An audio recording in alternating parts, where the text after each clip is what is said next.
ஹர மகாதேவா. தென்னாடுடைய சிவனே போற்றி, எந்நாட்டவர்க்கும் இறைவா போற்றி.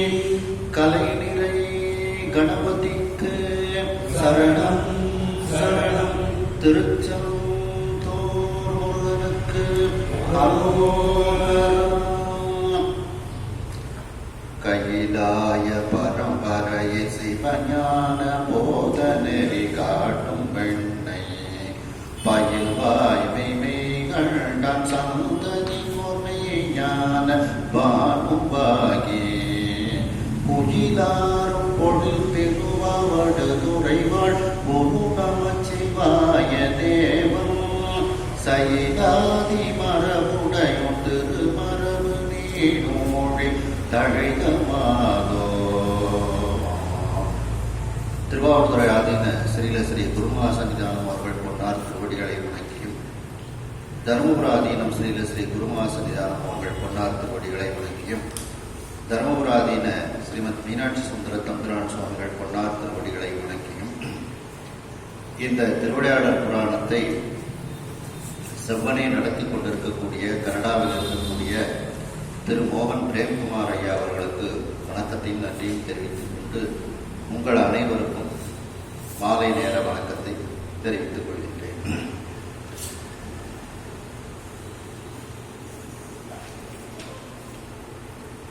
நாம் திருவிளையாடல் புராணத்தில் 3வது திருவிளையாடலில் இருக்கின்றோம்.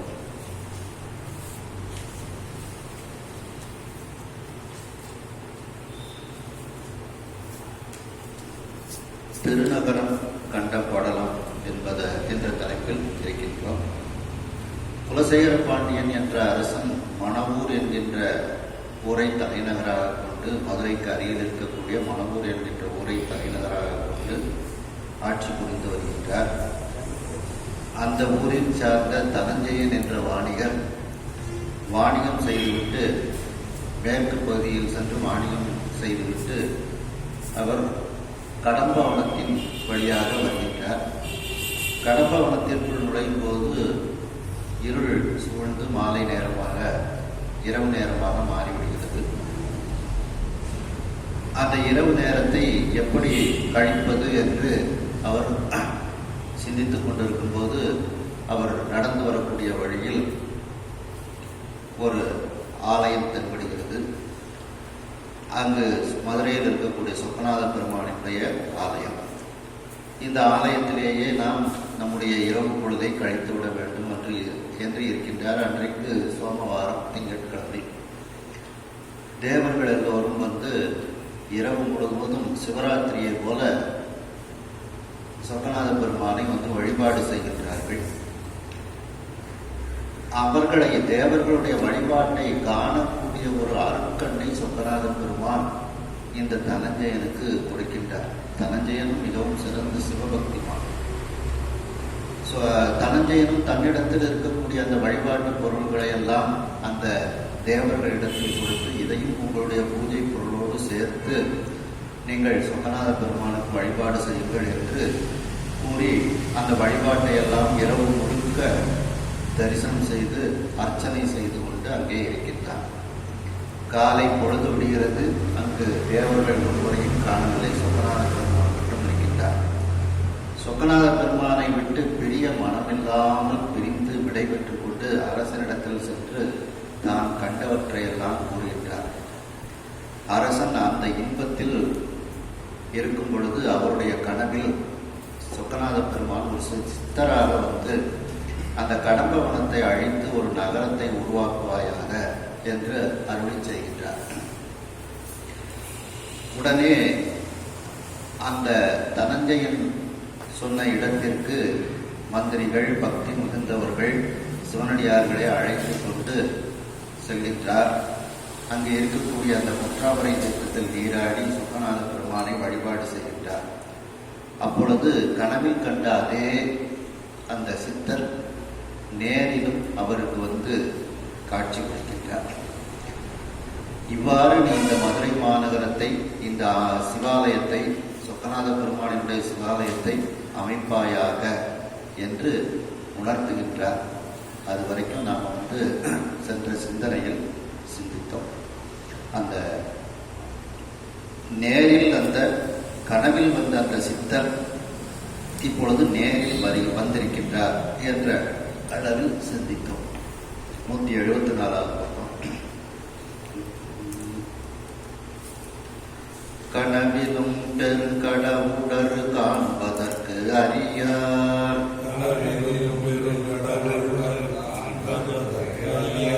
நனவிலும் வெளிவந்தவர் தமையதிர் நன்னே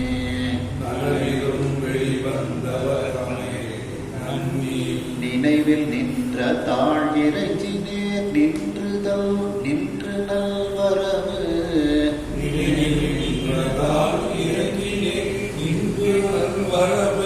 வினவி ஆதனம் கொடுத்த நன்மை உணர் வேந்தன்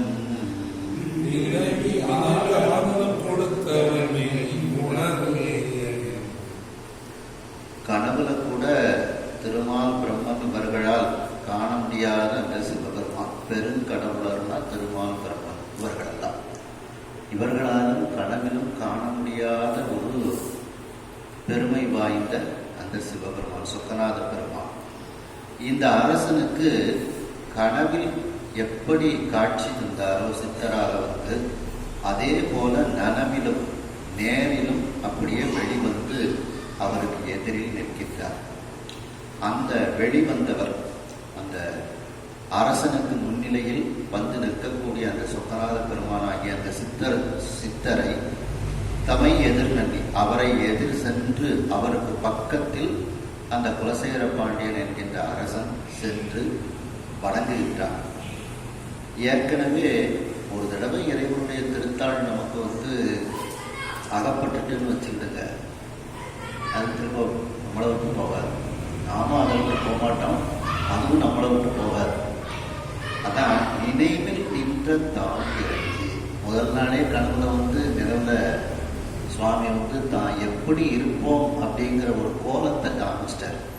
அப்போ முந்தின நாள் அவருடைய கனவில் நினைவில் நின்ற தாள் அந்த கனவுல அப்படியே நினைவில் பதிச்சிட்டார் அந்த அரசன்.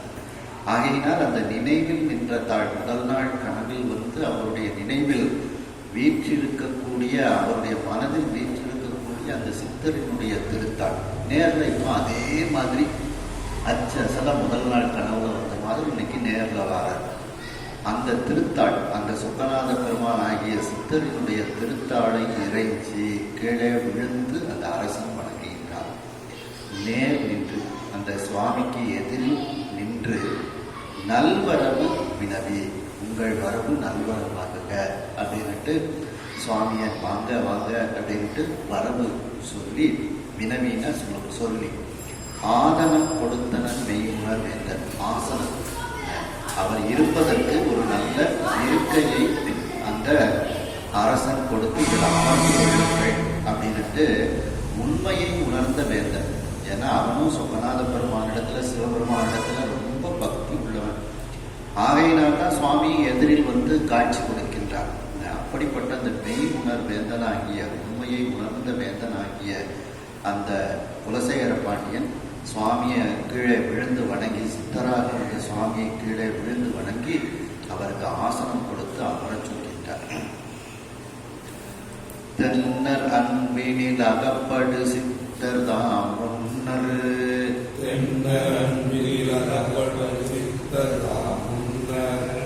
சொன்ன ஆதி நூல் வழிவரு சார்பு நூல் தொடர்பால்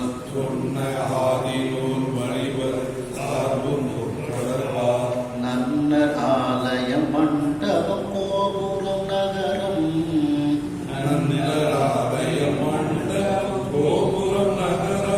இன்னவாறு செய்யன வகுத்து இன்மென மறைந்தார்.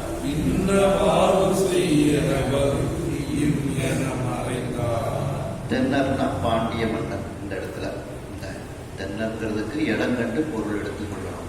இந்த சிவபெருமானை குறிக்கும், யமதர்மனை குறிக்கும், பாண்டிய மன்னனை குறிக்கும். தென்னா என்னாமன்னம் தீசேர் விழுங்குவாய் அப்படின்னு சொல்லும்போது தென்னாங்கிறது அந்த இடத்துல சிவபெருமானை குறிக்கும்.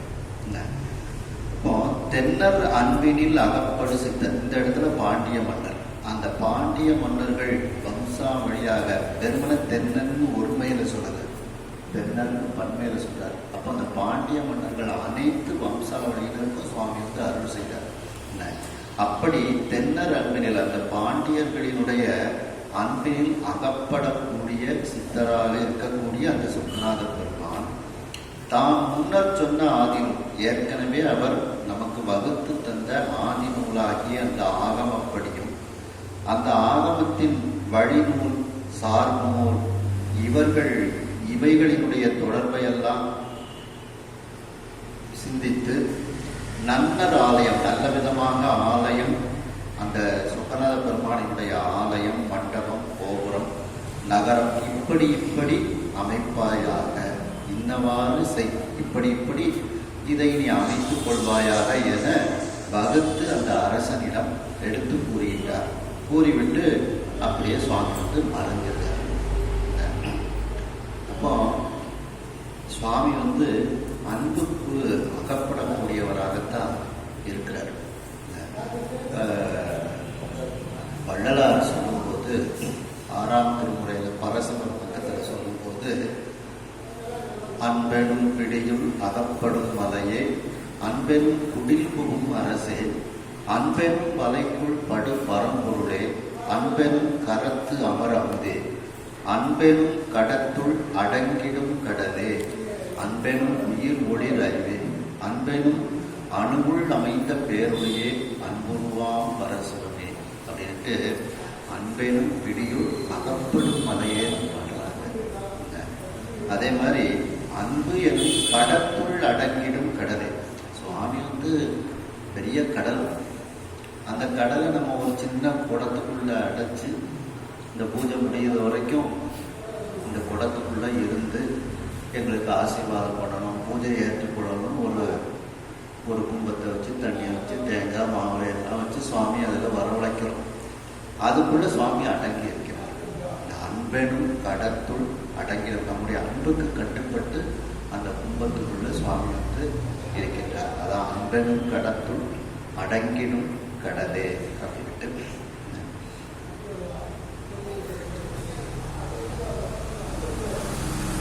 அப்போ அந்த அவ்வாறு பாண்டியர்களினுடைய அன்புக்கு அகப்படக்கூடிய அந்த சித்தர் அந்த ஆகம நூல், அந்த சிற்ப சாஸ்திர வழிநூல்கள், சார்பு நூல்களை எல்லாம் சிந்தித்து இப்படி ஆலயம், மண்டபம், கோபுரம், நகரம் இதையெல்லாம் இப்படி செய்வாயாகன்னு அந்த அரசனுக்கு உணர்த்தி விட்டு சுவாமி வந்து மறைஞ்சிருந்தாங்க.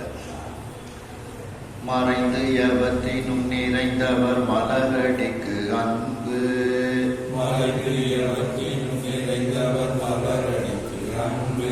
நிறைந்த நெஞ்சுடை பஞ்சவன் நிலத்து மேம்பட்டு,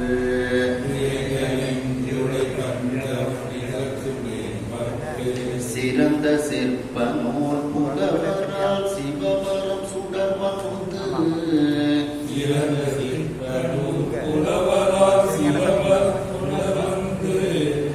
அறைந்து வைத்தவாறு ஆலயம் அணிநகர் கண்டார்.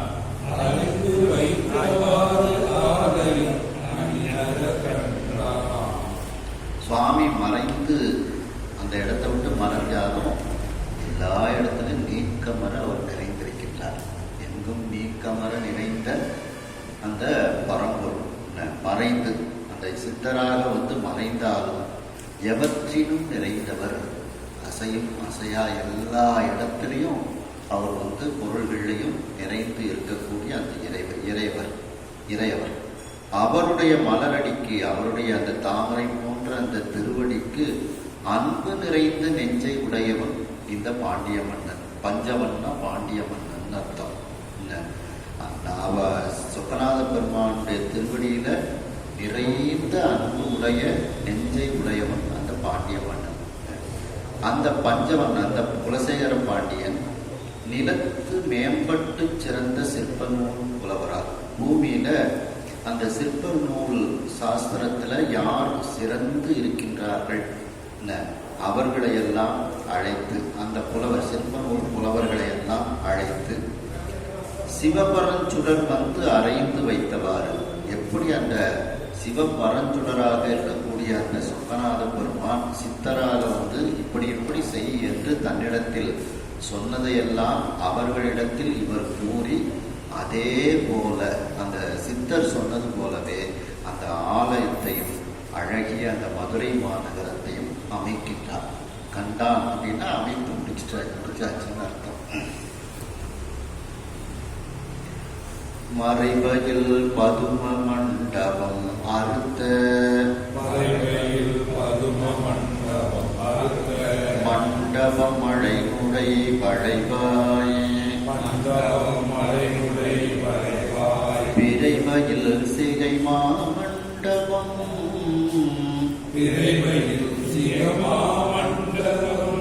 அருகார் பீடிகை திசையதான் விளக்கும்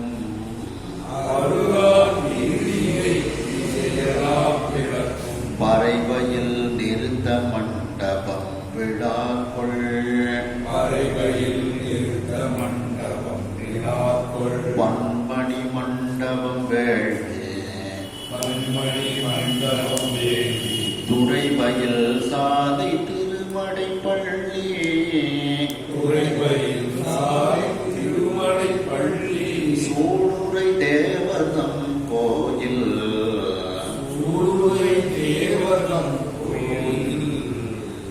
அந்த ஆலயத்துல என்னெல்லாம் அமைச்சிருக்கிறாங்க அப்படிங்கிறது இதுல சொல்றாங்க. மறைபயில் பதும மண்டபம், வேதங்களை ஓதக்கூடிய அந்த பத்ம மண்டபம், இந்த தாமரை மண்டபம். அது அங்கு இருந்து எல்லோரும் வேதங்களை சொல்ல வேண்டும். அதான் மறைபயில், வேதத்தை சொல்லக்கூடிய பதும மண்டபம். அறுத்த மண்டபம் அதுக்கு அடுத்தால மழை நுழை வளைவாய் விரைவையில் சிகைமா மண்டபம். மழைனா மேகம், அந்த மேகங்கள் நுழையக்கூடியது போல வளைந்து இருக்கக்கூடிய அந்த விரை போன்று இருக்கக்கூடிய சிகரத்தை உடைய மிகப்பெரிய மண்டபம், அதையெல்லாம் அமைக்கிறாங்க. அருகார் பீடிகை, 6 கால்களை உடைய பீடம், பீடிகைனா பீடம். திசையெல்லாம் விளக்கும் பறைவையில் நிறுத்த மண்டபம். அந்த வாத்தியங்கள், பறைனா வாத்தியங்கள், வாத்தியங்கள் எல்லாம் இசைத்து நடனமாடக்கூடிய அந்த ஓசையானது எல்லா திசைகளிலும் மிகுந்து இருக்கும். விளக்கும்னா மிகுந்து இருக்கும், எல்லா திசைகளிலும் மிகுந்து இருக்கக்கூடிய அந்த வாத்திய கோஷங்களும் நடன நிகழ்வுகளும் நடக்கக்கூடிய அந்த மண்டபம். விழாக்குள் பன்மணி மண்டபம், விழாக்கள் நடைபெறக்கூடிய பலவிதமான மணிகள் கொடுக்கப்பட்ட மண்டபம். ஒவ்வொரு திருவிழாவுக்கும் இந்தந்த இடத்துல வச்சு அபிஷேகம் ஆகும் அப்படின்னு மண்டபங்கள்லாம் கட்டியிருப்பாங்க பார்த்தீங்களா, அந்த மாதிரி மண்டபத்து. வேள்வித்துறை வயல் சாலை, வேள்விகள் அப்படிங்கும்போது அதுல பலவிதமான வேள்விகள் இருக்கு. துறைனா பலவிதமான வேள்வி. அப்படி பலவிதமான வேள்விகளை எல்லாம் செய்யக்கூடிய அந்த யாகசாலை. அப்போ யாகசாலைங்கிறது தனியா இருக்கும், வேதம் போதக்கூடிய இடம்ங்கிறது தனியா இருக்கும். அப்படி 2 விதமாக இன்னைக்கு அப்படிதான் எல்லா இடத்துலயும் இருக்கும். வேதம்ங்கிறது சுவாமிக்கு பூஜைக்கு அந்த கர்ப்பகிரகத்தை விட்டு அடுத்த இடத்துல இருந்து சொல்லுவாங்க, அதுக்கப்புறம் இருந்து போதுவார் சொல்லுவாங்க. அந்த வேள்வி செய்யக்கூடிய இடம் வந்து தனியா இருக்கும். அப்படி யாகசாலைகள். திருமடைப்பள்ளி, சுவாமிக்கு நெய்வேத்தியம் செய்யக்கூடிய அந்த இடம். சூழ்முறை தேவதம் கோயில், பரிவார தேவதைகள் சுவாமியை சூழ்ந்து இருக்கக்கூடிய அந்த பரிவார தேவர்களினுடைய கோயில்கள். இப்படி எல்லாவற்றையும் அந்த மதுரை மாநகரத்தில் அந்த சொக்கநாத பெருமானினுடைய திருக்கோயிலில் அந்த அரசன் அமைக்கின்றான். வலவயின்மயவல்லி பொற்கோயில்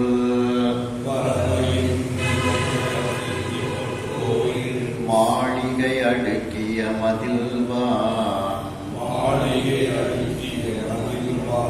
நிலவிய கொடிய நெடிய சூழிகைவான் நில நிலாவிரி தவள மாளிகை மேல் புலவிய குடுமி குன்று இவர் செம்பொன்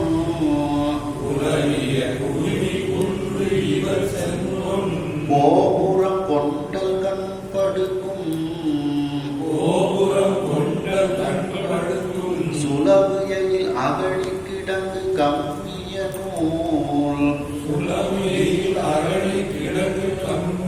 நூல் தொல்வரம்பு எல்லை கண்டு அமைத்தான்.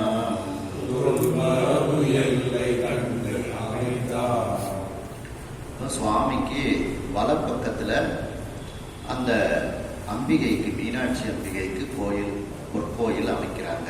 வலவையின் அப்படின்னா வலப்பக்கம், இமயவல்லின்னா மீனாட்சி அம்பை, இந்த இமயமலைக்கு அரசி.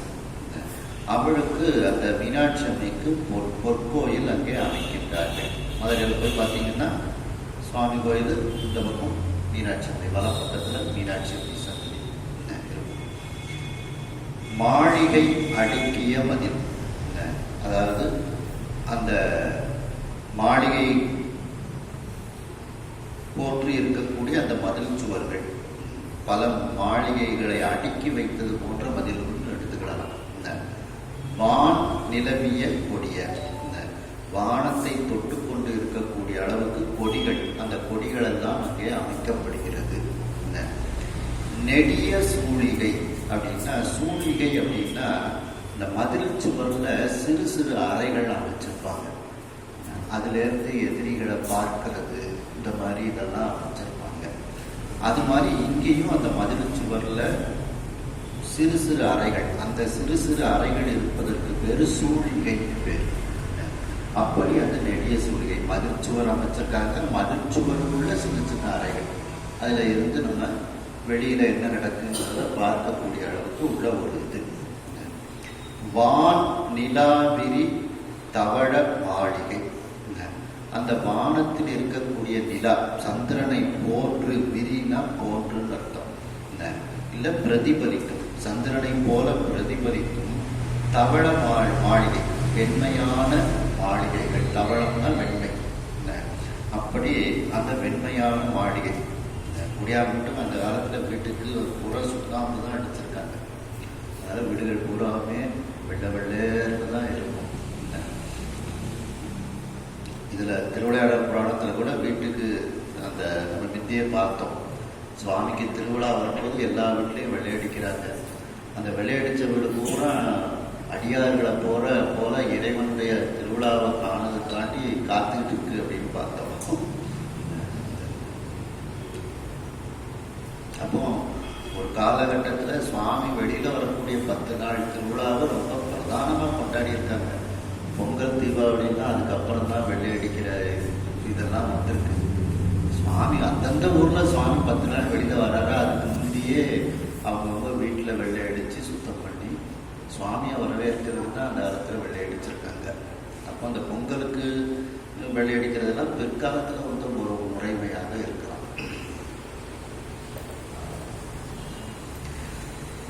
நிலாவிரி தவள மாளிகை, அந்த நிலாவை போல பிரதிபலிக்கும் வெண்மையான மாளிகைகள். மீன் குலவிய குடுமி குன்று இவர் செம்பொன் கோபுரம். மீன்னா இந்த இடத்துல வந்து மீனக்கொடின்னு எடுத்துக்கலாம், விண்மீன்கள், அந்த நட்சத்திரங்கள்னு எடுத்துக்கலாம். அப்படி அவைகளெல்லாம் இருக்கக்கூடிய, அந்த விண்மீன்கள்லாம் இருக்கக்கூடிய குடுமி குன்று, குடுமின்னா சிகரம், அந்த சிகரத்தை உடைய குன்று போல, இவர்னா போலன்னு அர்த்தம், இவர்னா போலன்னு அர்த்தம். அந்த குன்றினை போல செம்பொன் கோபுரம், சிவந்த பொன் போன்ற கோபுரங்கள் எல்லாம் அங்கு கட்டப்பட்டு இருக்கின்றது. கொண்டல் கண்படுக்கும் சுலவு எயில், கொண்டல்னா மேகம், அந்த மேகங்கள் எல்லாம் ஓய்வெடுக்குதான். கண்படுக்கும்னா தூக்குதல் அப்படின்னு அர்த்தம். இந்த இடத்துல அந்த மேகங்கள்லாம் அங்கு இருக்கக்கூடிய மதில் சுவர், எயில்னா மதில் சுவர், சுலவு எயில்னா சுற்றி கட்டப்பட்ட மதில் சுவர், சுலவுகள்லாம் சுற்றி கட்டப்பட்ட மதில் சுவர்ல அந்த மேகங்கள்லாம் வந்து அப்படியே ஓய்வு எடுக்குதான். அப்போ அந்த மேகத்தை தொடக்கூடிய அளவிற்கு மிகவும் உயர்ந்த மகிழ்ச்சிகள் அப்படின்னு அர்த்தம். கொண்டல் கண்படுக்கும் சுலமையில் அப்படின்னு அகழி கிடங்கு சுத்தி அகழி அந்த 6 மாதிரி பள்ளம் தோண்டி அந்த அகழிகள் தண்ணீரை நிரப்பி வச்சுருவாங்க. அதில் முதல்ல பாம்பு எல்லாத்தையும் போட்டு வச்சுருவாங்க. அப்படி அகழி கிடங்கு. இதை இந்த அகழி கிடங்குங்கிறதுக்கு சில இதில் வந்து தெப்பம்னு அர்த்தம் எழுதியிருக்கிறாங்க. அப்படியே எடுத்துக்கொள்ளலாம் அப்படிங்கிற மாதிரி எழுதியிருக்காங்க. கம்மிய நூல் கம்மிய நூல் தொல்வரம்பு எல்லை கண்டு அமைத்தான். கம்மிய நூல்னா சிற்ப நூல்னு அர்த்தம். கம்மியர் அப்படின்னா சிற்பிகள்னு அர்த்தம். அந்த கம்மிய நூல்னா சிற்ப நூல். அந்த சிற்ப நூலில் என்ன பழமையான ஒரு சட்டம் இருக்கின்றதோ, வரம்புனா சட்டம், அந்த சட்டத்திற்கு உட்பட்ட எல்லையில் நின்று, வரம்பு எல்லை சட்டத்திற்கு உட்பட்ட எல்லையில் நின்று கொண்டு இதையெல்லாம் செய்தார்களாம். அப்ப சட்டத்தை மீறலாம். அந்த சிற்ப நூலில் உள்ள சட்டத்தை மீறாது மேற்சொன்ன அனைத்தையும் அவர்கள் அமைத்தார்கள். அங்கே இமயவல்லி, இமயவல்லின்னா இமயமலைக்கு அரசி. அந்த இமயமலைக்கு அரசிங்கிறதுனாலதே அவளுக்கு இமயவல்லி அப்படின்ட்டு பெரிய புராணத்தில் நிறைய இடத்துல இமயவல்லின்னுட்டு அம்பாள் பேர சொல்றாங்க. பெரிய புராணத்தில் காரைக்கால் அம்மையார் புராணத்தில் சொல்லும்போது இமயவல்லி, அந்த இமயவல்லியினுடைய பார்வை வந்து காரைக்கால் அம்மையார் மீது பட்டது அப்படின்ட்டு. தலையினால் நடந்து சென்று சங்கரன் இருந்த வெள்ளி மலையின் மேல் ஏறும்போது மகிழ்ச்சியால் அன்பு பொங்க கலையிலம் திங்கள் கண்ணி கண்ணுதல் ஒரு பாகத்து சிலை முதல் இமயவல்லி. அந்த சிலை முதல் இமயவல்லி திருக்கண் நோக்கு உற்றது. அன்று காரைக்கால் அம்மையார அந்த இமயவல்லி பார்க்கின்றாளாம். அதான் சக்தி விவாதம். நமக்கு சக்தி பதிதல். அந்த அங்கு அபிராமி கடைக்கண்களேன்னு சொன்ன மாதிரி அபிராமி அம்மையினுடைய கடைக்கண் பார்வை வந்து காரைக்கால் அம்மையார் நிலப்பாடிக்கிட்டு. அந்த அம்மா தான் கேட்கறாங்க, வர்றது யாரு? இவள் நம்மை பேணும் அம்மை தான் அப்படிங்கிறாங்க. எனக்கு அம்மா இவங்க அப்படின்ட்டு.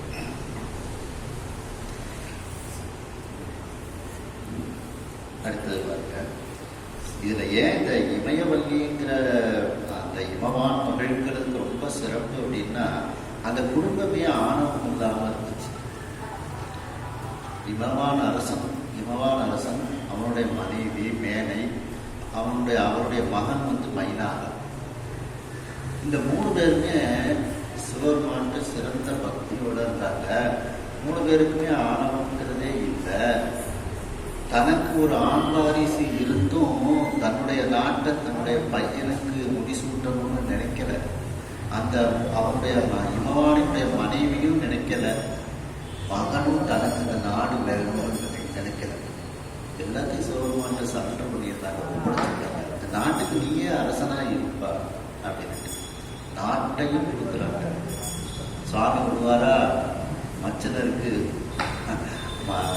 அந்த நாட்டை கொடுத்து அவருக்கு நாட்டை அரசனாக ஆக்கிட்டு தான் சுவாமி போறார் மைனாகனுக்கு. அப்படிப்பட்ட ஒரு அற்புதமான ஒரு குடும்பம். இமவான்,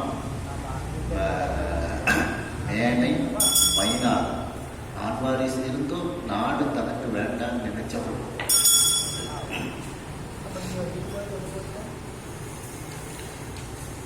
சித்திரம் நிறைந்த பீடிகை மருகு, தெற்றிகள் வாழ்நிலா தெளிக்கும், நித்திலம் நிறைந்த விழாவரு வீதி, இளமணி சாளர ஒழுக்க, பித்திகை மாட பெருந்தெரு கவலை,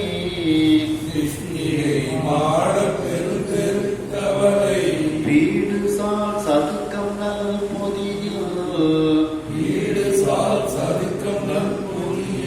பத்தியில் புஜின்ற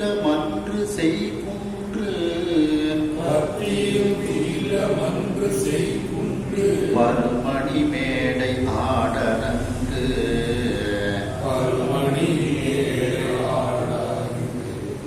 அந்த கோயிலையும் அமைச்சாங்க, அந்த ஊரையும் அந்த தலைநகராக அமைக்கிறாங்க. எப்படியெல்லாம் அமைக்கிறாங்க அப்படிங்கிறத சொல்றாங்க.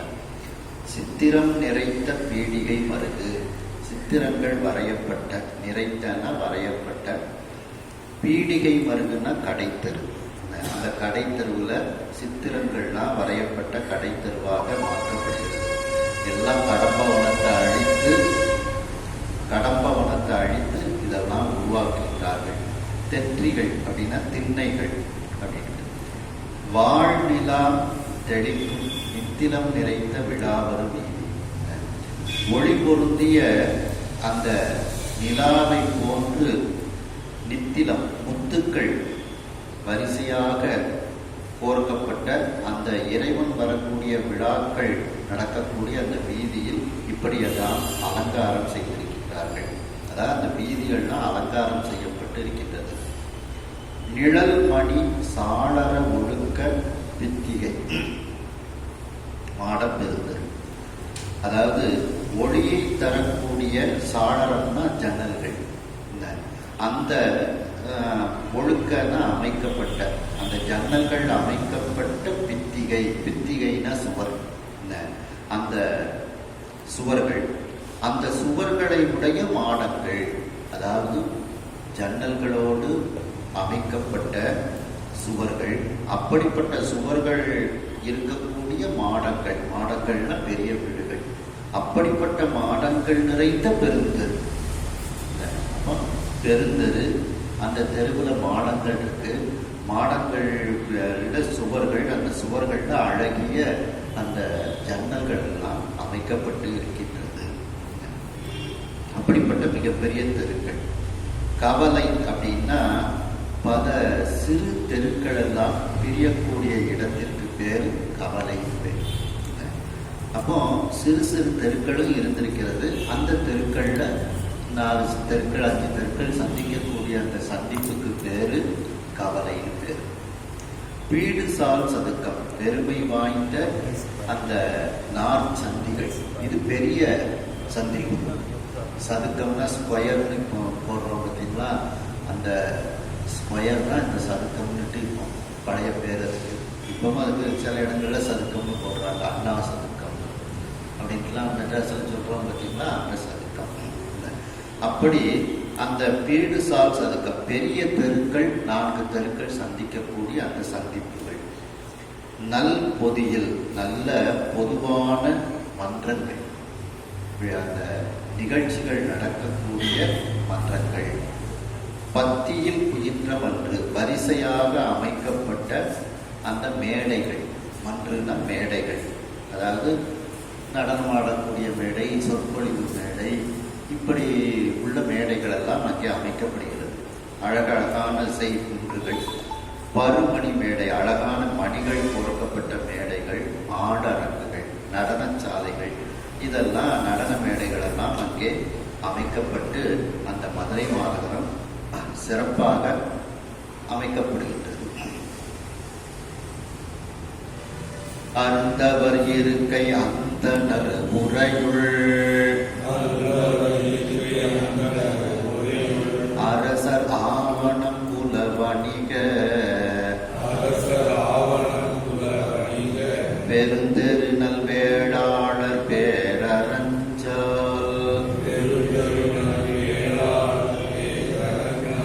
பெருங்குடியேனைய கரிதே திருந்திய பரிமாநிலை களம் கழகம்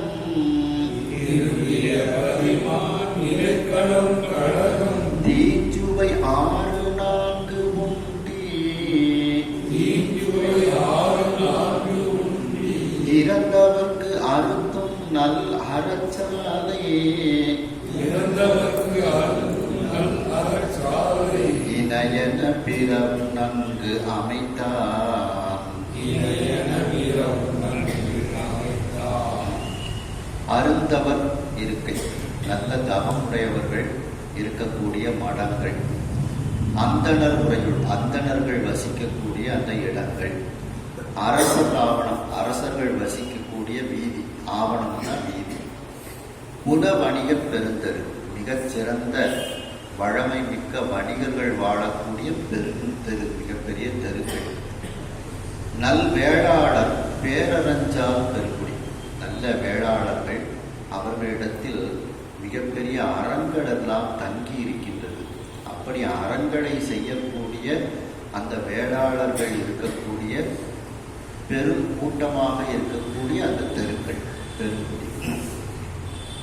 ஏனைய இதுல சம்பந்தரே சொல்லும்போது பார்த்தீங்கன்னா, ஆக்கூர் தான் தோன்றி மாடம் பதியத்தில் சொல்லும்போது பார்த்தீங்கன்னா, 2ஆம் திருமுறையில் வேளாளர் என்றவர்கள் வள்ளன்மையால் மிக்கிருக்கும் தாளாளர் ஆக்கூரில் தான் தோன்றி மாடம் இருப்பாங்க.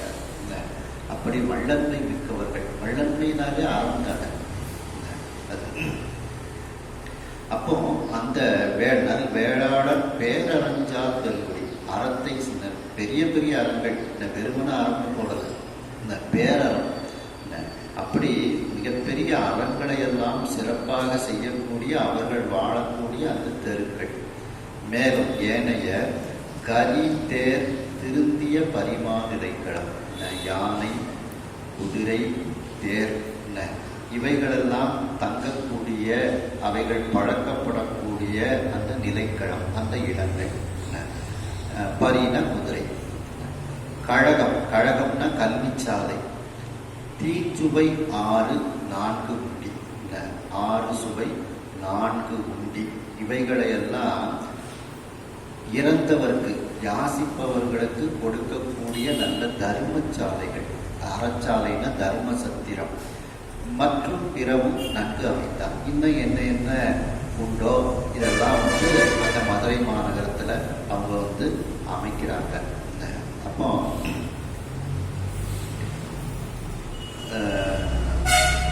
6 சுவை 4 உண்டி. இந்த பெரிய புராணத்தில் இளையான்குடி மாறநாயனார் புராணத்தில் சொல்லும்போது அவங்க எப்படி வீட்டுக்கு அடியார்களுக்கு செஞ்சாங்க. கொண்டு வந்து மனை புகுந்து உலாவு பாதம் விளக்கியே வண்டு காதலின் ஆதனத்திடை வைத்து அர்ச்சனை செய்த பின் உண்டி 4 விதத்தில் 6 சுவை திறத்தினில் ஒப்பிலா அண்டர் நாயகர் தொண்டர் இச்சையில் அமுது செய்ய அழைத்துள்ளார். அப்போ 4 உண்டி, அதுதான் இங்க 4 உண்டி. 4 விதமான உண்டி. அதெல்லாம் உண்பன, தின்பன, நக்குவன, மருகவன. இது 4 விதமான உண்டி. 6 சுவை, கைப்பு, புளிப்பு, இனிப்பு, துவர்ப்பு, கார்ப்பு, உவர்ப்பு. இந்த 6 சுவை. இப்படி இளையான்குடி மாறநாயனார் 6 சுவை 4 உண்டியோடு அவர்களுக்கு சாப்பாடு போட்டாங்க. அதையும் இங்க சொல்றாங்க. தீச்சுவை 6, கைப்பு, புளிப்பு, இனிப்பு, துவர்ப்பு, கார்ப்பு, உவர்ப்பு. 4 உண்டி, உண்பன, தின்பன, நக்குவன, பரவன. இப்படியெல்லாம் அந்த தர்மசத்திரம் ஏனோ தானோன்னு இல்லாம மிக நல்ல விதமாக அந்த தர்மசத்திரத்தில் உணவுகளை தயாரித்து யாசிப்பவர்களுக்கு, இறந்தவர்களுக்கு, அவர்களுக்கெல்லாம் அந்த தர்மத்தை, அன்னதான தர்மத்தை, மாகேஸ்வர பூஜையை அவர்கள் செய்யக்கூடிய இடங்களையெல்லாம் அந்த மதுரை மாநகரத்தில் அமைத்தார்கள். இன்னும் என்ன உண்டோ, தண்ணீர் பந்தல், சோலைகள், இதெல்லாம் என்னென்ன உண்டோ, ஓய்வெடுக்கக்கூடிய இடங்கள், இதெல்லாம் அங்க அமைக்கிறாங்க. துணிகயம் கீழ் நீர் பூவல் பூவோடை,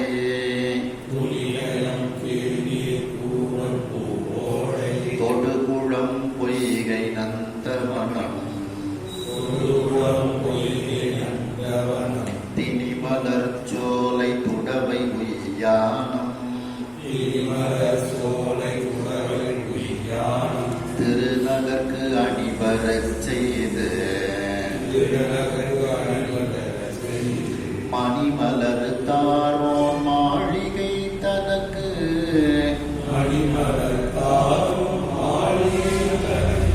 அம்மாநகர் வடகுணமால் கண்டு,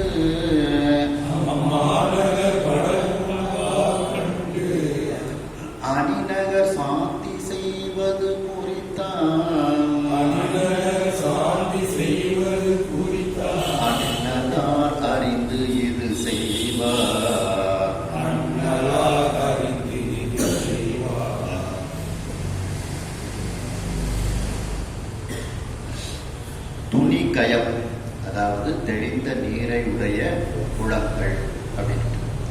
கீழ்நீர் கோவல், கோவல்னா கிணறு. அந்த கிணறு இருந்தாலும் கீழே தண்ணீர் இருக்கணும். அதான் கீழ்நீர் கோவல். இதில் சொல்லும்போது கோவல்லாமையும் குறைகளல்லாமையும் அப்படின்ட்டு ஒரு பாட்டில் சொல்றாங்க.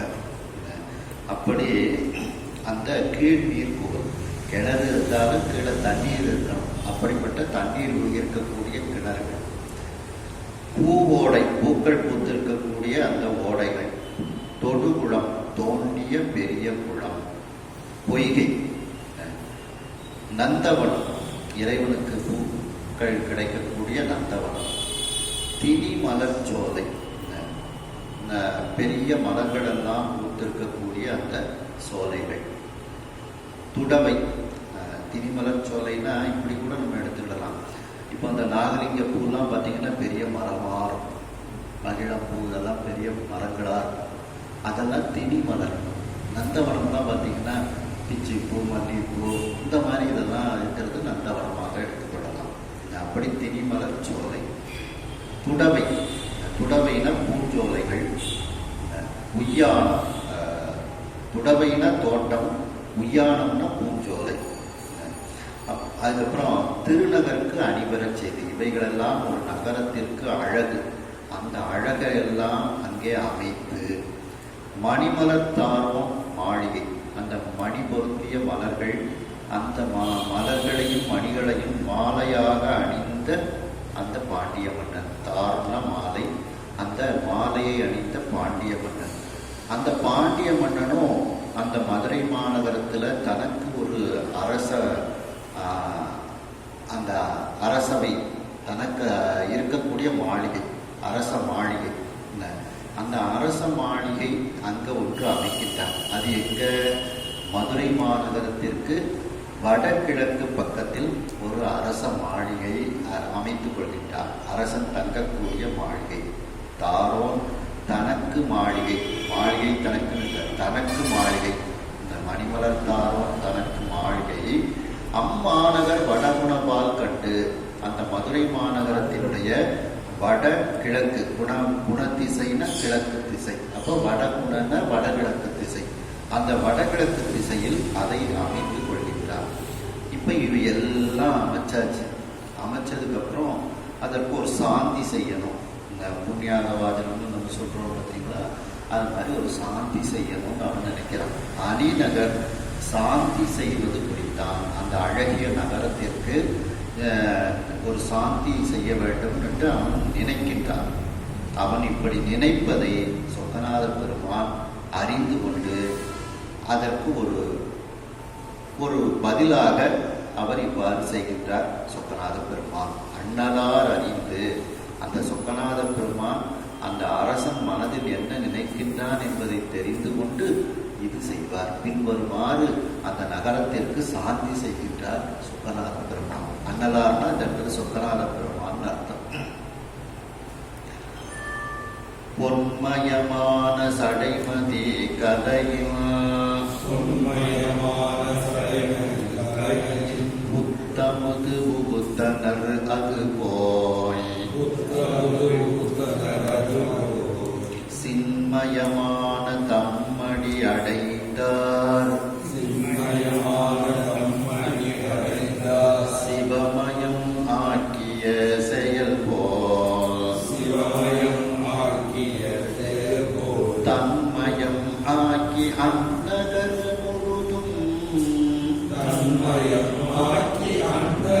முழுதும் சாந்தி செய்தது அது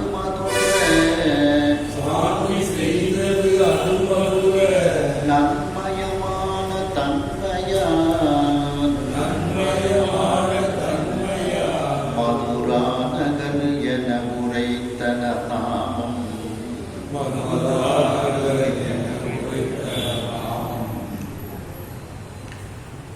சுவாமி தன்னுடைய சடைமுடி பொன்மயமாக இருக்கின்றது.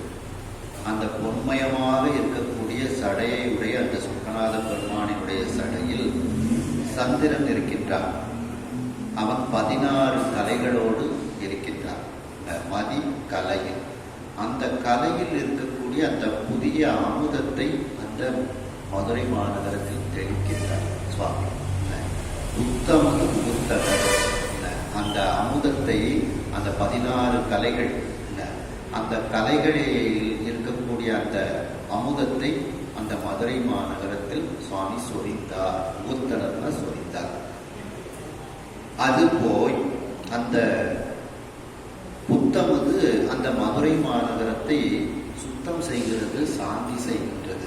இது எப்படி இருக்கின்றது என்றால், சிம்மயமான தம் அடி, சிவபெருமானுடைய திருவடி ஞானமயமான திருவடி. சிம்மயம்னா சிம் அப்படின்னா ஞானம் அர்த்தம்.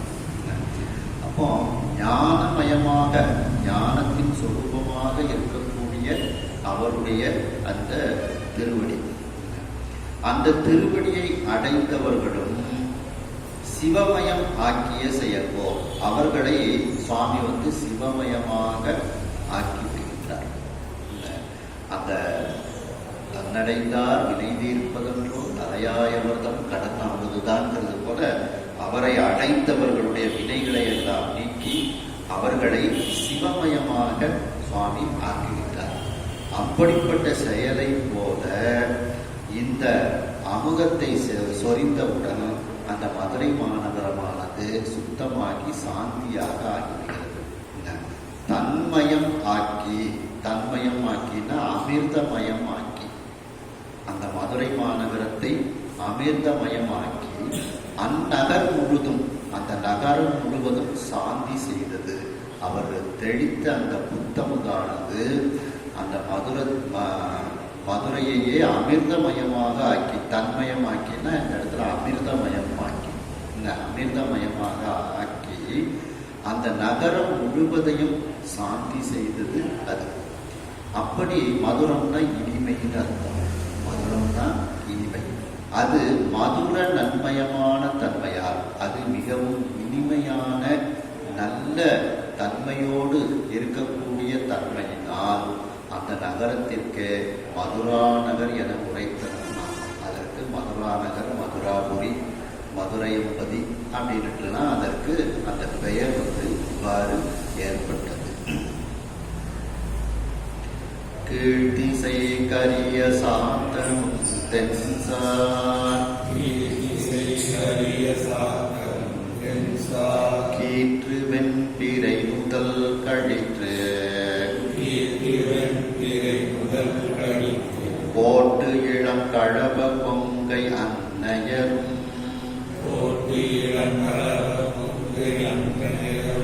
உடவனின் மதுமடை உடைக்கும், தோட்டு இளம் தன்னம் துடாயனி மௌலி,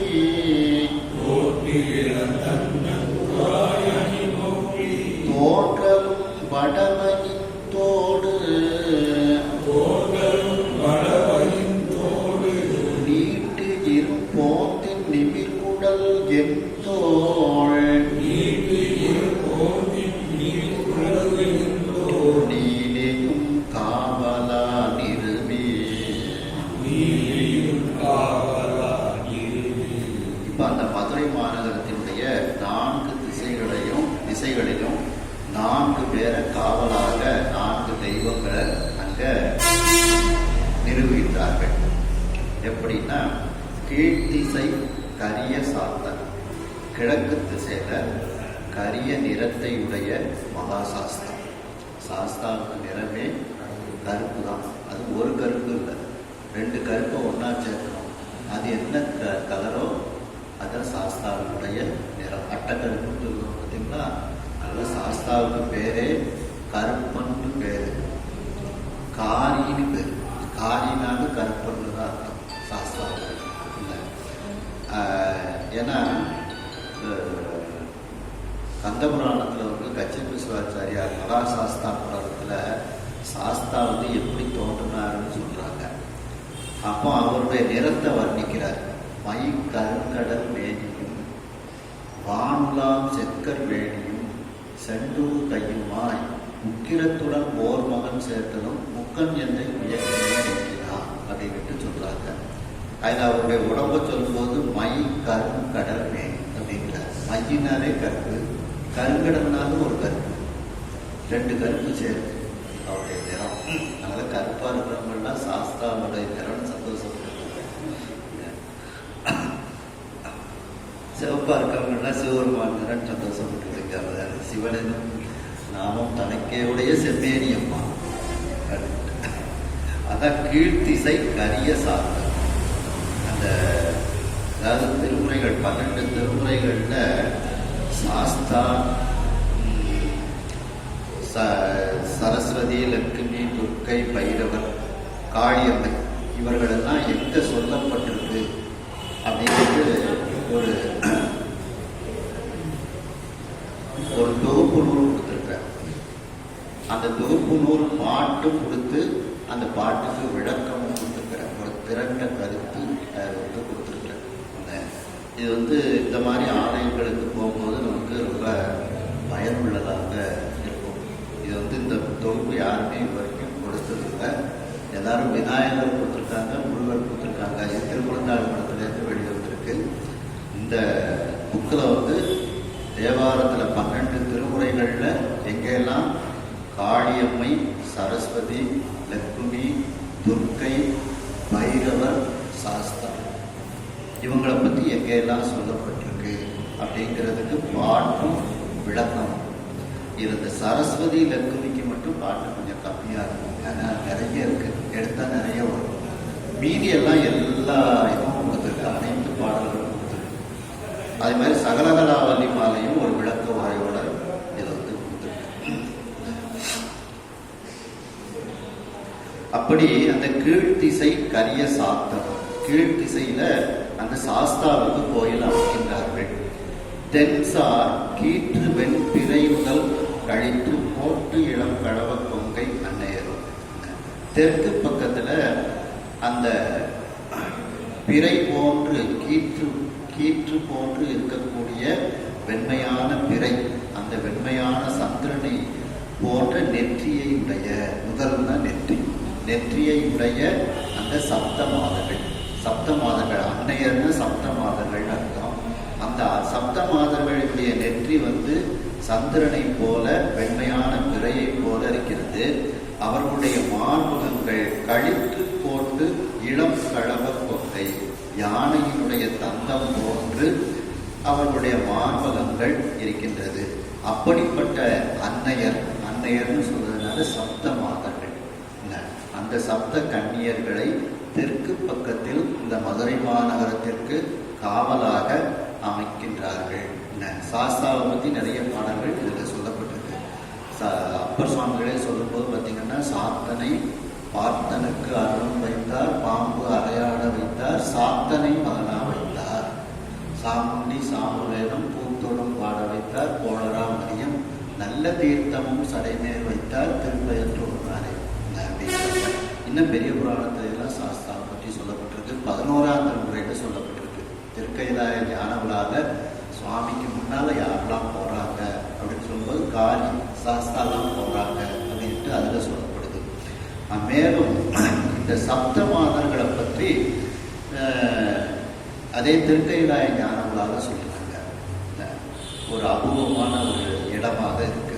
என்னன்னா பார்த்தீங்கன்னா, திருக்கைலாய ஞான விழால சேரமான் பெருமாள் எழுதின திருக்கைலாய ஞான விழாவை பார்த்தீங்கன்னா 41வது வரியில இருக்கு பாருங்க. வேளமுகத்து விநாயகனை உள்ளுறுத்து சூழ் வளைக்கை தொண்டைவாய் கெண்டை ஒன்கண் தாழ் கூந்தல் மங்கை எழுவரும் சூழ, மங்கை எழுவரும் சூழ மட நீதி சிங்க அடலேற்றின் மேல் செல்ல அப்படின்னு. அப்ப அங்கேயும் மங்கை எழுவர், அந்த மங்கை எழுவர் தான் இங்கிறது சப்த மாதர்கள். அந்த மங்கை எழுவர் சூழ அந்த மட நீதியாக இருக்கக்கூடிய அந்த துர்க்கையாக இருக்கக்கூடிய காளியம்மை செல்கின்றாள். சுவாமிக்கு முன்னால சொல்றாங்க இவங்கெல்லாம், சுவாமி பின்னால வர்றாங்க திருக்கைலாய ஞான விழாவில் அப்படின்ட்டு. இதுலயும் இந்த சப்த மாதர்களை பத்தி 11ஆம் திருமுறையில திருக்கைலாய ஞான விழாவில் சொல்றாங்க. அப்படி அந்த சப்த மாதர்கள் அன்னையர் புடவையின் அந்த குடவையின்னா குடக்கு அப்படின்னா கிழக்கு திசை. கிழக்கு திசையில மதுமடை உடைக்கும் தோட்டு இளம் தன்னம், அதாவது தேன் சொரியக்கூடிய, தேன் உடைந்து சொரியக்கூடிய, அதாவது தேன் அதிகமாக சொரியக்கூடிய அந்த இதழ்களை உடைய இளமையான தன்னம் அப்படின்னா குளிர்ச்சி பொருந்திய துழாய். துழாய்னா துளசி. இந்த துளசியை அணிந்த மௌலி, மகுடத்தை அணிந்த தோன்றல். தோன்றல்னா திருமால் அர்த்தம். அதாவது தேன் சொரியக்கூடிய அந்த இதழ்களை உடைய பூக்களையும் அந்த குளிர்ச்சி பொருந்திய துளசி மாலையையும் மகுடத்தில் தலையில் அணிந்திருக்கக்கூடிய தோன்றலாக இருக்கக்கூடிய திருமாலுக்கு கோயில் அந்த கிழக்கு பக்கத்துல அமைக்கிறாங்க. அதான் கூடல் அழகர் கோயில் பார்த்தீங்களா? அந்த கூடல் அழகர் கோயில் வந்து இது. அதுக்கப்புறம் வடவையில் வடக்கு பக்கத்துல தோடு நீட்டு இரும்போந்தின், அதாவது இதழ்களை நீண்ட இதழ்களாக இதோடு இருக்கக்கூடிய, போந்துன்னா பனைன்னு அர்த்தம். போந்துன்னா பனை. அந்த மடல்களை கொண்ட அந்த பனை அது நிமிர்குழல். அந்த பொதுவாக காளியம்மைக்கு வந்து பார்த்தீங்கன்னா தலை வந்து இப்படித்தான் இருக்கும். முடி வந்து நெட்டு குத்துக்கு இருக்கும், பணிஞ்சிருக்காது. அது சொல்லும்போது ஜுவலத்கேசி அப்படின்ட்டு வடமொழியில் சொல்லுவாங்க. அவருடைய கேசம் வந்து அப்படி நெருப்பு போல இருந்து இப்படி ஊசியாக பணியாமல். அதான் அது எப்படின்னா அந்த பனை மரத்தினுடைய அந்த பூ, அந்த இது வந்து பூ வந்து எப்படி நீட்டு நீட்டுக்கு இருக்குதோ அதுபோல அவருடைய தலைமுடி வந்து இருக்கின்றதா காளியம்மைக்கு. அப்படி நிமிர்குடல், நிமிர்ந்த கூந்தல்னு அர்த்தம். மணியாது நிமிர்ந்து இருக்கக்கூடிய கூந்தலை உடைய 8 தோள்களை உடைய நீலி. நீலினா இங்க காளியம்மை. அந்த காளியம்மையையும் காவலாக நிறுவுகின்றார்கள். கிழக்கு திசையில சாஸ்தா, தெற்கு திசையில சப்த மாதர்கள். இன்னும் அந்த கிழக்கு திசையில இது அந்த திருமால் அவருக்கு கோயில். மேலும் வடக்கு திசையில காளியம்மை. அதனால பொதுவாக பார்த்தீங்கன்னா காளி கோயில்லாம் பார்த்தீங்கன்னா வடக்க நோக்கி தான் அசாடிட்டு இருப்பாள். நிறைய இடத்துல வடக்கத்தையும் கிழக்கு போகும். திசையை வச்சு வடக்கு வாட்சி அப்படின்ட்டு இருக்கும். காளியை பற்றி எக்கச்சக்கமா திருமுறைகளை சொல்லப்பட்டிருக்கு. 12 திருமுறைகள்லேயே திருவாசகத்துல சொல்றாரு. இந்த திருச்சாடல் பதியத்துல தேன்புக்க தம்பனை சூழ் தில்லை சிற்றம்பலவன் தான் புக்கு நட்டம் பயிலுவது என்றேடி, தான் புக்கு நட்டம் பயின்றேல் தரணியெல்லாம் புக்க வேர் காளிக்கு உண்டாக்கான்னு சாப்பிடுவோம் அப்படின்ட்டு. இன்னும் காளியம்மை வந்து இந்த போட்டி திருவகவனே பல பற்றி சொல்லப்படுது. அப்படி 12 திருமுறைகள்ல எங்கெல்லாம் இதை சொல்லப்பட்டிருக்குன்னு இந்த தொகுப்பு கொடுத்துருக்கு.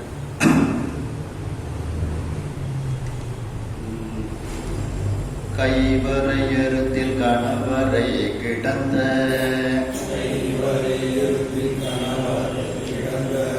காட்சியின் பொலிந்து ஒளிர் கோயில், மைவரை விடத்து மதுரை நாயகனை, மரபுடி அர்ச்சனை புரிவா,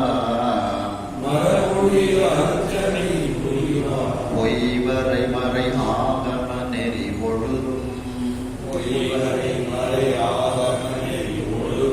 புண்ணிய முனிவரை ஆதி, சைவரை காசி பதியினில் கொணர்ந்து,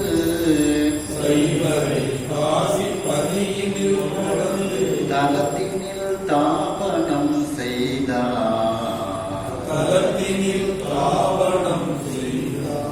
அதனாலதான் இந்த காளி கோயில் எல்லாம் பார்த்தீங்கன்னா அந்த தென்னம்பூரி, பனம் பூ இதெல்லாம் பூவாக படைக்கிறது ஒரு வழக்கத்தில் இருக்கு. இதில் போட்டிருக்காங்க பார்த்தீங்களா, தோடு நீ அப்படின்ட்டு.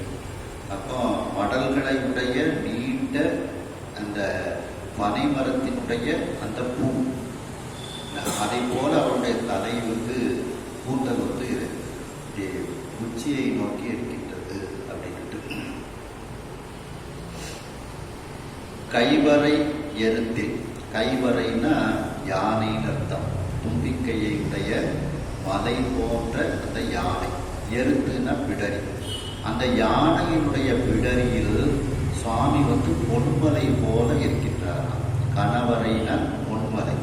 பொன்மலை, யானையினுடைய பிடரியில ஒரு பொன்மலை இருந்தால் எப்படி இருக்குமோ அதுபோல அந்த சொக்கநாத பெருமானினுடைய ஆலயம் காட்சிக்கு பொலிவாக அது இருக்கின்றது.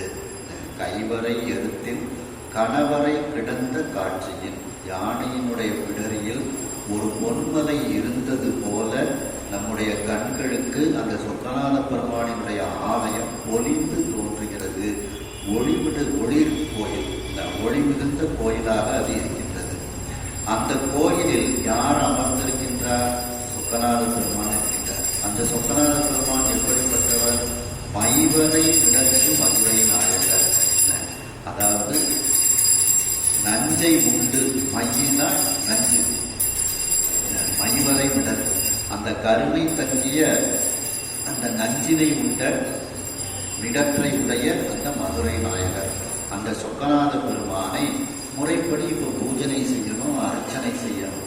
அதுக்கெல்லாம் அந்த குலசேகர பாண்டியன் காசியிலிருந்து அந்தனர்களை அழைச்சு, நீங்கள் இங்கே மேல் நிலையாக இங்கே தங்கிக் கொள்ளுங்கள், உங்களுக்கு வீடு எல்லாம் கொடுக்குறேன், சொக்கநாத பெருமான பூஜை பண்ணிட்டு இருக்க அப்படின்னு காசியிலிருந்து அந்த ஆதிசைவர்களை வர வைக்கிறாங்க இந்த குலசேகர பாண்டியன். பொய்வரை மறை ஆகம நெறி ஒழுகும். பொய்வரை அப்படின்னா பொய் நீக்கிய, பொய் என்பது அவர்களிடத்தில் கிடையாது. பொய்யடிமை இல்லாத புடவர்க்கும் அடியே அப்படிங்கிறது மாதிரி அவர்கள்ட்ட பொய் என்பது இல்லாது. மறை ஆகம நெறி ஒழுகும். வேதங்கள் ஆகமத்தினுடைய நெறியில் ஒழுகக்கூடியவர்களாக அந்த காசியில் இருக்கக்கூடிய ஆதிசைவர்கள் இருக்கின்றார்கள், அந்தணர்கள் இருக்கின்றார்கள். அப்படிப்பட்ட புண்ணிய முனிவர்களாக அவர்கள் இருக்கின்றார்கள். ஆதிசைவரை, அந்த ஆதிசைவர்களை காசிப்பதியினில் கொணர்ந்து, காசியிலிருந்து இங்கு அழைத்து கொண்டு அந்த குலசேகர பாண்டியன் கொண்டு வருகின்றார். தலத்தினில் தாபனம் செய்தார். இந்த மதுரை தலத்தில் அவர்களை தாபனம்னா நிலைத்து வாழும்படி, தாபனம் செய்தோம்னா நிலைத்து வாழும்படி அவர்களை அங்கே குடியேற்றம் செய்கின்றார். நீங்க இங்க இருந்து சொக்கநாத பெருமான பூஜை பண்ணுங்க, இனிமேல் காசி போக வேண்டாம், இதுவே உங்களுக்கு நிலைத்த இடமாக இருக்கட்டும் அப்படின்னு சொல்லி காசியிலிருந்து அந்த ஆதிசைவர்களை அழைத்து வருகின்றார் அந்த குலசேகர பாண்டியன். இது நம்ம சுவாமிக்கு பூஜை பண்ணும்போது கூட ஆவாகன, ஸ்தாபன, சன்னிதான, சன்னிரோதன, திம்பந்தனன்னு சொல்லுவோம் பார்த்தீங்களா. அந்த ஆவாகன அப்படின்னா வாங்கன்னு அர்த்தம். ஸ்தாபனம்னா இந்த இடத்துல நிலைத்து இருக்க, நான் பூஜை பண்ணது வரைக்கும் நிலைத்து இருக்க. அந்த ஸ்தாபனங்கிறது தான் இந்த தாபனம். தலத்தினில் தாபனம் செய்தானா நீங்க அந்த இடத்துல நிலைத்து இருக்க. திரும்ப காசுக்கெல்லாம் பயிராக சொன்னாரே உலகத்திட்டு இருக்கீங்க அப்படின்ட்டு அவர்களை நிலையாக இருக்கும்படி அங்கே அவர் உத்தரவிடுகின்றார்.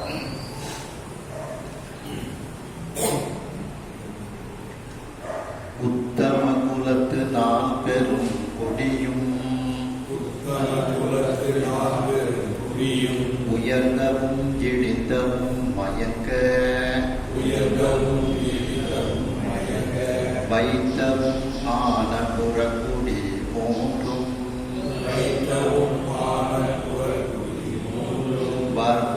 மறைவழுக்காமனு வகுத்த, தத்தம நெறி நின்று ஒழுக வைதிகமும்,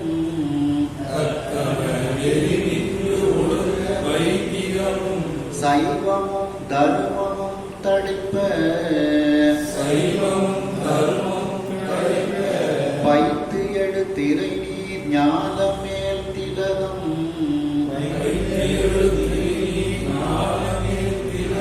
பதித்தன நகர்வழம் படுத்தார்,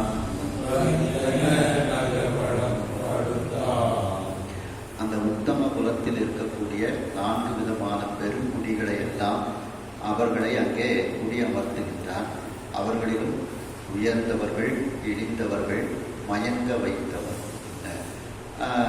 கலந்தது. மயங்க வைத்ததுன்னா அந்த உயர்ந்தது இழிந்ததெல்லாம் கலந்தது. ஆன புறக்குடி மூன்றும்.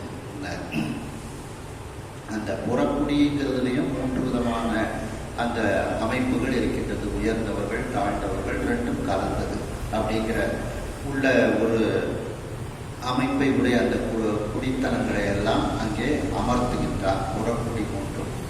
மேலும் மறை வழுக்கா, வேத நெறியிலிருந்து மாறாது, அதிலிருந்து வழுவாது, அந்த மனு வகுத்து சொல்லக்கூடிய அவரவர்களுக்கு உரிய நெறியில் நின்று, தத்தம நெறி நின்று, அவரவர்களுக்கு இந்த மேலே சொன்ன அந்த குலத்தில் இருக்கக்கூடியவர்களுக்கு நீங்கள் இதை செய்ய வேண்டும், இதை செய்ய, இப்படியெல்லாம் இருக்க வேண்டும் என்று சொல்லக்கூடிய அப்படிப்பட்ட நெறியில் நின்று ஒழுக அவர்கள் ஒழுகுமாறும், வைதிகமும் அந்த வேத நெறியும் சைவமும் தர்மமும் தழைக்குமாறு அந்த அரசன் ஏற்பாடுகளை எல்லாம் செய்கின்றார். பைத்து எழுத்திரை நீர். மேலும் அந்த மதுரை மாநகரம் பசுமையும் மிகுந்ததாக இருக்கக்கூடிய அந்த மதுரை மாநகரம் அந்த கடல் சூழ்ந்த உலகத்தில் ஒரு நடுவில் ஒரு திலகத்தை பதித்தது போல உலகத்திற்கே ஒரு திலகமாக அந்த மதுரை மாநகரம் விளங்கியது. இந்த பைத்து எழு அப்படின்னா பசுமையாக தோன்றும். அப்படின்னா ஒரு நகரம் எங்க பார்த்தாலும் செடி கொடிகளும் பசுமையாக இருக்க வேண்டும். திரை நீர் ஞாலம் மேல். திரை நீர்னா அலைகளை உடைய நீர், கடல். ஞாலம் கடல் சூழ்ந்த உலகெல்லாம் காக்கின்ற பெருமான் அப்படின்ட்டு. அப்படி அந்த கடல் சூழ்ந்த உலகத்திற்கு ஒரு நெற்றியில ஒரு திலகம் பதித்தால் எப்படி இருக்கும், அதுபோல இந்த மதுரை மாநகரம் இந்த உலகத்திற்கே ஒரு திலகத்தை போன்று இருக்கின்றதாம். அப்படி அந்த நகரத்தை வளமாக ஆக்கினான் அந்த குலசேகர பாண்டிய மன்னன் என்கின்ற அரசன். அன்று தொட்டு அரசன் அந்நகர் எய்தி. இதுல பாத்தீங்கன்னா அந்த இதுல சொல்லும்போது பெரிய புராணத்துல சேர்க்கலாம் சொல்றாங்க பார்த்தீங்களா. வேதநெறி தழைத்து ஓங்க, மிகு சைவத்துறை விளங்க, பூத பரம்பரை புரிய புனிதவாய் மலர்ந்து அழுத, சீதவள வயற்புகலி திருஞான சம்பந்தர் பாதமல தலை கொண்டு திருத்தொண்டு பரவாங்கிற பாட்டு அதில் நம்ம சிந்திக்கலாம். இந்த வேதநெறி தழைத்து ஓங்க, அதான் வைதிகமும், மிகு சைவத்துறை விளங்க, சைவமும் அப்படின்ட்டு. வேதநெறி தழைத்து ஓங்க, மிகு சைவத்துறை விளங்க அப்படின்ட்டு. அன்று தொட்டு அரசன் அந்நகர் எய்தி. அணிகழு மங்களம் இயம்ப. என்று தொட்டு இமைக்கும் மனையின் மங்கள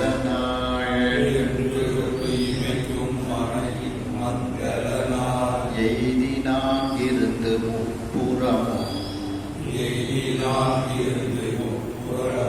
ஒன்று தொட்டு எய்தான் கோயில் மூன்று உறுப்பும்.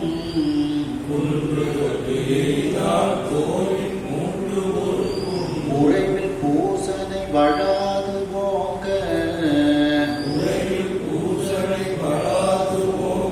கன்று தொட்டு எரிந்து கனி புகுத்தான் போல். கலி துறந்து அரசு செய்நாளில்.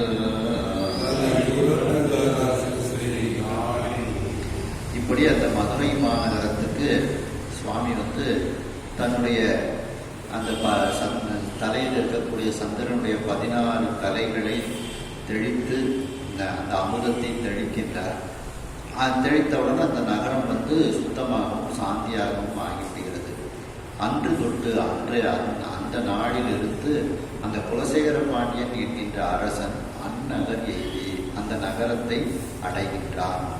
அணிகள் மங்களம் இயம்ப. அந்த மதுரை மாநகரத்தில் அந்த நகரத்தில் அழகு மிகுந்த மங்கள வாத்தியங்கள் எல்லாம் அங்கே இசைக்குமாறு அவன் நுழைகின்றான். என்று தொட்டு இமைக்கும் மனையில். என்றுனா சூரியன் அர்த்தம். சூரியனை தொடக்கூடிய அளவுக்கு அந்த ஒளி பொருந்திய மனை அவனுடைய அரண்மனை. அவனுடைய அரண்மனை ஒளி மிகுந்த அரண்மனையாக அது இருக்கின்றது. சூரியனை தொடக்கூடிய அளவுக்கு அது உயர்ந்த இடமாக அது இருக்கின்றது. அதான் என்று தொட்டு இமைக்கும் மனை. சூரியனை தொட்டு கொண்டு சூரியனோடு அளவலாவிக் கொண்டு இருக்குமாறு உயரமாக இருக்கக்கூடிய ஒளி பொருந்திய அவனுடைய அரண்மனை. அந்த அரண்மனையில் மங்கள நாள் எய்தினான். ஒரு நல்ல மங்களமான நாளில் அதில் அவன் நுழைகின்றான். அதில் அவன் குடிபுகுகின்றான். புதுமனை புகுவிழான்னு சொல்லுவாங்க. அது மாதிரி அவன் அந்த அரண்மனை புது அரண்மனையில் அவன் புகுகின்றான். எய்தினான் இருந்து அங்கே இருக்கின்றான். அதுக்கப்புறம் அந்த சுவாமிக்கு சொக்கநாத பெருமானுக்கு பூஜைகளை எல்லாம் தவறாமல் செய்வதற்கு ஏற்பாடு செய்கின்றார். முப்புறம் குன்று தொட்டு எய்தான். அந்த திரிபுர சம்ஹாரத்தை செய்தவன், அந்த மேல்மலையை வில்லாக வளைத்தவன்.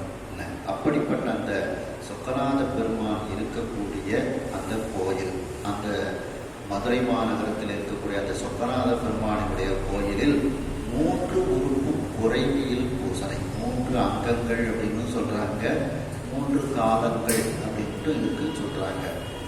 அப்படி அந்த பூஜைகளில் என்ன என்ன அங்கங்கள் எல்லாம் உண்டோ, என்ன என்ன காலங்கள் எல்லாம் உண்டோ, அந்தந்த பூஜைகளை எல்லாம் குறைவு இல்லாமல் பூஜை செய்வதற்கு அவர் ஏற்பாடுகளை செய்கின்றார். குறைவியல் பூசனை வழாது ஓங்க, குறைவில்லாமல் பூசனை ஓங்க, அந்த பூசனை தடைப்படாது வலுவாது ஓங்குமாறு அந்த பூஜைக்குரிய ஏற்பாடுகளை அந்த குலசேகர பாண்டியன் என்கின்ற மன்னன் ஏற்பாடு செய்கின்றான்.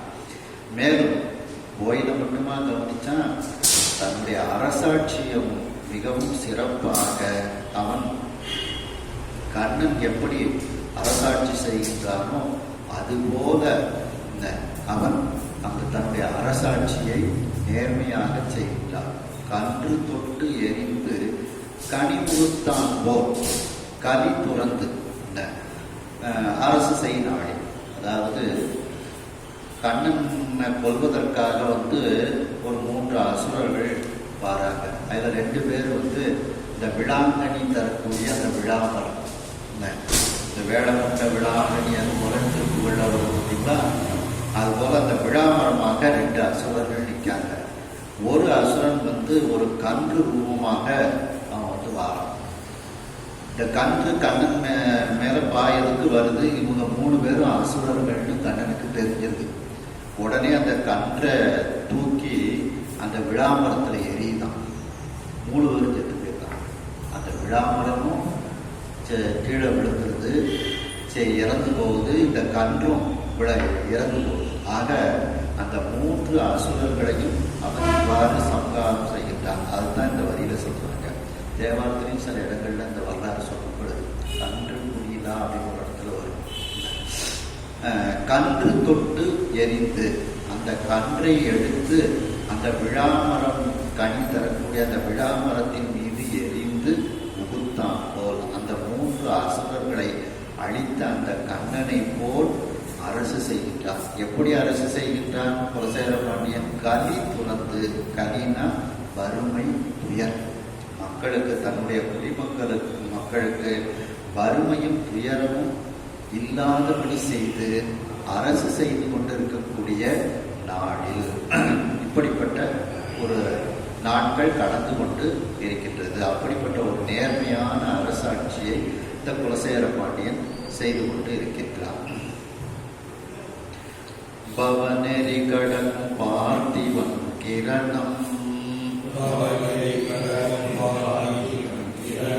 பரப்பு இளம் பருதி போல் மலைய, பரப்பு இளம் பருதி போல் மலைய துவசனை பயந்து மைந்தன் மேல் ஞாலம் சுமத்தி நாள் பட கழித்து ஒரு நாள் நவவடிவு இறந்தோன் ஆலயத்து எய்தி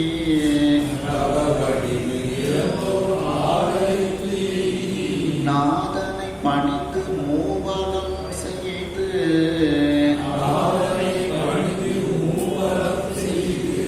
உவமையில் இன்ப அருளிடல் எய்தி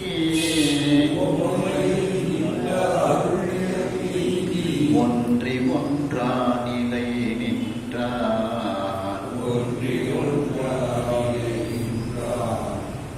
அதாவது பிறவி துன்பத்தை கடக்கக்கூடிய ஒரு சிந்தனையில் அந்த வழியில் வாழ்ந்தவன் இந்த குலசேகர பாண்டியன். அதான் பவநெறி கடக்கும் பார்த்திவன். இனி நமக்கு பிறவி வேண்டாம் என்கின்ற அந்த நெறி முன்னெறியாகிய முதல்வன் முக்கண்ணன் தன்னெறியை சார்தல் திண்ணமே அப்படின்னு சொல்றது போல அந்த அப்படிப்பட்ட அந்த நெறியில் வாழக்கூடிய பிறவி துயரை நீக்கக்கூடிய ஒரு வழியில் வாழக்கூடியவனாக இந்த பார்த்திவன்னா பாண்டிய மன்னன் அவன் இருக்கின்றான். அதே நேரத்தில் அவன் ஒரு மகனை நமக்கு தருகின்றான். பாண்டிய மன்னனாக ஒரு அடுத்து ஒரு வாரிசை தருகின்றான்.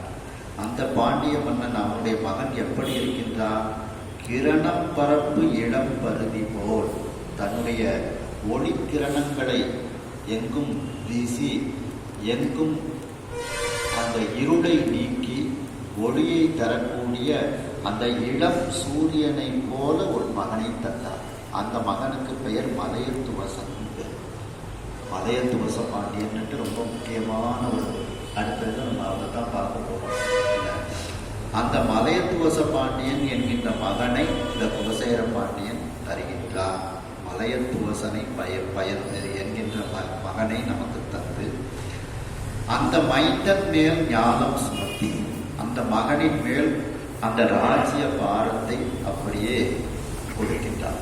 மகனுக்கு அந்த மலையத்துவச பாண்டியனுக்கு அரச பட்டம் கட்டி மணிமகுடம் தரித்து நீ பாண்டிய நாட்டை ஆழ்வாயாக அப்படின்ட்டு அந்த ஞானம் சுமத்தி அந்த பாண்டிய நாட்டை அப்படியே அவனுடைய தலையில் பட்டம் கட்டி பாண்டிய நாட்டை ஆழ்வாயாக என்று கொடுத்து விடுகின்றார். இதை சுமத்திங்கிறது அவர் இந்த ராஜ்யபாரத்திலிருந்து எப்படி விடுபடணுங்கிறதுக்காக வேண்டி சுமத்தி கொடுக்குறாங்க. மணிமகுடம் தரித்து அரசனாக்கின்னு போட்டிருக்கலாம். ஆனா ஞானம் சுமத்தி போதும், இந்த அரச பதவியும் போதும் அப்படிங்கிறது மாதிரி கொடுக்குறாரு. சுமத்தி நாள் பல கழித்து பல நாட்கள் இவ்வாறு கழித்து ஒரு நாள் அந்த பூரணமாகக்கூடிய அந்த கடைசி நாள் என்று நவவடிவு இறந்தோன் ஆலயத்து எய்தி அந்த 9 வடிவமாக இருக்கக்கூடிய அதையும் இருக்கக்கூடியவன் அதையும் கடந்தவனாகி அந்த சொன்னாத பெருமான். இதில் இறந்தோன்கிறதுக்கு இருந்தோன்னு அர்த்தம் எடுத்துக்கலாம். இறந்தோன் அப்படின்னா கடந்தவன் அர்த்தம். அவனுடைய ஆலயத்தை எய்தி அந்த சுக்கநாத பெருமானினுடைய ஆலயத்தை அடைந்து நாதனை பணிந்து அந்த சுக்கநாத பெருமானை பணிகின்றான் குலசேகர பாண்டியன். மூவலம் செய்து சுக்கநாத பெருமானை அப்படியே 3 முறை வலமாக வந்து உவமையில் இன்ப அருள்நிழல் எய்தி அந்த இன்பத்திற்கு உவமை என்பதே கிடையாது, அதற்கு நிகரானது எதுவும் கிடையாது. அப்படிப்பட்ட உவமையில்லாத அந்த இன்ப அருள்நிழல், அந்த இன்பமும் அருளும் இருக்கக்கூடிய அந்த சுக்கநாத பெருமானினுடைய திருவடி, அந்த திருவடி நிழலில் எய்தி திருவடியை அடைந்து ஒன்றி ஒன்றா நிலை நின்றார். அதுல ஒன்றியும் இருக்கின்றான், ஒன்றாமலும் இருக்கின்றார். அப்படிப்பட்ட ஒரு அந்த சுத்தாத்விதம் என்கின்ற முக்தி நிலையை அவன் அடைகின்றான். அதாவது இறைவனோடு ஒன்று இருந்தாலும் உயிர்தான் இறைவன் இருக்கின்றான். இருமையின் ஒருமையும் ஒருமையின் பெருமையும் அப்படிங்கிறது. இரும்பு குண்ட நெருப்புல போட்டாலும் சிகப்பா தெரியும், கொஞ்சம் தண்ணியை தொழிச்சிட்டோம்னா அது இரும்பாயிடும். அப்படி அந்த சுத்தாத்வித நிலையில் அவன் ஒன்றி ஒன்றா நிலை அப்படிங்கிறாங்க. அப்போ இதில் இந்த நவ வடிவு இருந்தோம் அப்படின்னா சுவாமி நவம் தரு பேதமாக சுவாமி இருக்கின்றார். சிவஞான சித்தியாரில் நீங்கள் பார்த்துருப்பீங்க. ஆனாலும் யூடியூபுக்காண்டி சொல்கிறேன், உங்களுக்கு எல்லாருக்கும் தெரியும், நல்லாவே எல்லாருக்கும் தெரியட்டும்ங்கிறதுக்காண்டி சொல்கிறேன். நீங்கள்லாம் பலகால சைவ சித்தாந்தம் படித்தவங்க. சிவஞான சித்தியாரில் பார்த்தீங்கன்னா 164வது பாட்டு பார்த்தீங்கன்னா, சிவம் சக்தி நாதம் விந்து சதாசிவம் திகழும் ஈசன் உவந்து அருள் உருத்திரம் தான் மால் அயன் ஒன்றின் ஒன்றாய் பவம் தரும் அருவம் நாது இங்கு உருவம் நாது உபயம் ஒன்றாய் நவம் தரு வேதம் ஏகநாதனே நடிப்பன் அப்படின்ட்டு. அப்போ இறைவனுக்கு அருவ நிலைகளாக நவந்தரு பேதங்கள் 9 விதமான பேதங்கள். அதுல அருவ நிலைகளாக சிவம் சக்தி நாதம் விந்து, அருவுருவ நிலையாக சதாசிவம், உருவ நிலையாக வரும்போது திகழும் ஈசன் மகேசன் உபந்து அருள் உருத்திரன் மகேசன் உருத்திரன் திருமான் பிரம்மன். இப்படி சுவாமி அந்த அருவம் 4ஆகவும் அருவுருவம் 1ஆகவும் உருவம் 4ஆகவும் இப்படி 9 விதமான நவந்தரு பேதமாக இறைவன் இருக்கின்றான். அதைத்தான் இதில் நவவடிவு இறந்தோம். அப்ப நவவடிவு இருந்தோம், நவவடிவு இருந்தோம். அப்ப நவவடிவு இருந்தோன்னு எடுத்தோம்னா அவனுடைய தடத்த நிலையில் எடுத்துக்கிடணும். நவவடிவு இறந்தோன்னு நம்ம எடுத்துக்கிட்டோம்னா சொருபது அந்த 9 நவ வடிவையும் அவன் கடந்தவனாக அவன் இருக்கின்றான். அப்ப இப்படி சுவாமி நவந்தரு வேதமாக இருக்கும்போது அம்பிகையும் அப்படியே வருகின்றாள். அது அடுத்ததுல பார்த்தீங்கன்னா, சத்தியாய் விந்து சத்தியாய் மனோன்மணி தானாகி ஒத்துரும் மகேசை ஆகி உமை திருவாணியாகி வைத்துரும் சிவாதிக்கு இங்கன் வரும் சக்தி ஒருத்தியாகி எத்திரம் நின்றான் ஈசன் அத்திரம் அவளும் பெருமை அப்படின்ட்டு அந்த நவம் தரு வேதமாக சொல்லப்படுது. அது இந்த சித்தியார் பாட்டில் அந்த நவவடிவு தோன்றதுக்கு நாம் ஒப்பிட்டு சிந்தித்து கொள்ளலாம். அப்படி அந்த நவவடிவு இறந்தோன் ஆலயத்தை அந்த நவம் தரு வேதமாக இருக்கக்கூடியவனாகவும் சொருப தடத்த நிலையில் நவ வடிவாக இருக்கக்கூடியவனாகவும் சொரூப நிலையில் அந்த நவ வடிவை கடந்தவனாக இருக்கக்கூடியவனும் ஆகிய அந்த சொக்கநாத பெருமான் அவனுடைய ஆலயத்தை எய்தி அந்த சொக்கநாத பெருமானுடைய ஆலயத்தில் இந்த குலசேகர பாண்டியன் அடைந்து இறைவனை வணங்கி அந்த சுத்தார்த்த விதம் அந்த கலப்பு நிலையில் சுத்தார்த்த விதம் என்கின்ற அந்த முக்தி நிலையில் அவன் கழிவுற்று அவன் இருக்கின்றான் என்று இந்த அளவில் இந்த 3வது திருவிளையாடல் புராணத்தை நாம் நிறைவு செய்கின்றோம். அடுத்த சிந்தனையில் 4வது திருவிளையாடல் புராணத்தை நாம் தொடர்வோம். தடாதனை பிராட்டியார் திரு அவதார படம். இதுலேருந்து கொஞ்சம் அம்பாள் மீனாட்சி அம்மையை பற்றி உள்ள வரலாறு, அம்பாளுடைய அவதாரம், கல்யாணம்லாம் வரும். எல்லாரும் நிறைய பேருக்கு சொல்லி வர சொல்லுங்க. நம பார்வதி பதையே கையிலாய பரம்பரையில் சிவஞான போதனரி காட்டும் வெண்ணை வயல் வாய்மை மெய் கண்டான் சந்ததி கோமையான பானுவாயே புதிலாரும் பொருள் திருவாவடு துறைவாள் குரு நமச்சிவாய தேவன் சயிலாதி மரபுடையும் திருமரபு நீடோழி தழைமாதோ வெற்றி